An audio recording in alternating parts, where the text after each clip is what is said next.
Hi, ഒരുപാട് കാലമായി ഞാൻ ഈ ചാനലിൽ വീഡിയോ ഇട്ടിട്ട്. എന്തായാലും നമ്മൾ റീസ്റ്റാർട്ട് ഒരു ഐശ്വര്യത്തോടു കൂടെ തന്നെ ആയിക്കോട്ടെ. ഒരു കണ്ണൂരുകാരി ആയതിൽ ഞാൻ ഏറ്റവും കൂടുതൽ അഭിമാനിക്കുന്നതും കുറച്ച് അഹങ്കരിക്കുന്നതുമായിട്ടുള്ളൊരു കാര്യമാണ് ഈ കാണുന്ന തെയ്യങ്ങളൊക്കെ എല്ലാ കൊല്ലവും മുടങ്ങാണ്ട് കാണാൻ പറ്റും എന്നുള്ളത്. എൻ്റെ മാത്രമല്ല, എല്ലാ കണ്ണൂരുകാരുടെയും കാര്യം ഇതൊക്കെ തന്നെയായിരിക്കും അല്ലേ?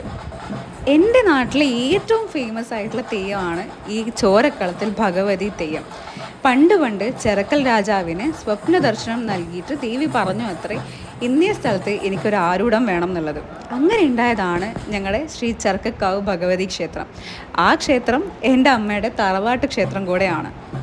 അതുകൊണ്ട് തന്നെ എല്ലാ കൊല്ലവും എന്ത് തിരക്കുണ്ടെങ്കിലും അതൊക്കെ മാറ്റിവെച്ച് ഞങ്ങൾ എല്ലാവരും കൂടെ എത്താറുണ്ട് ഈ സമയമാകുമ്പോൾ. കാരണം ഇതൊക്കെയാണ് ഞങ്ങൾ കണ്ടു വളർന്നത്. And I never want to miss that. ചോരക്കളത്ത് ഭഗവതിയുടെ മാതൃസ്ഥാനത്തുള്ള വലിയ തമ്പുരാട്ടി രാവിലെ ദേശാടനത്തിന് പോകും. എന്നിട്ട് നാട്ടുകാരുടെ സങ്കടങ്ങളൊക്കെ കേട്ട് അത് മകളോട് വന്നുണർത്തിക്കും.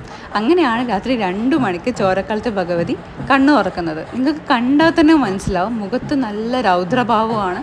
ഫസ്റ്റ് ടൈം കാണുന്നവർക്കൊക്കെ ചെറിയ പേടി ഉള്ളിൽ എന്തായാലും വരാനുള്ള ചാൻസും ഉണ്ട്. മാത്രമല്ല, ഈ റെഡ് ലൈറ്റ്സ് ഒക്കെ ഇട്ട് ആ ആംബിയൻസ് സെറ്റ് ചെയ്യുന്നതുകൊണ്ട് തെയ്യം കാണാൻ തന്നെ നല്ല ഭംഗിയാണ്.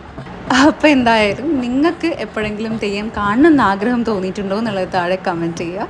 വീഡിയോ ഇഷ്ടപ്പെട്ടെങ്കിൽ ലൈക്ക് ചെയ്യുക, ചാനൽ സബ്സ്ക്രൈബ് ചെയ്യുക. അടുത്ത വീഡിയോ ആയിട്ട് കാണാം. ബൈ.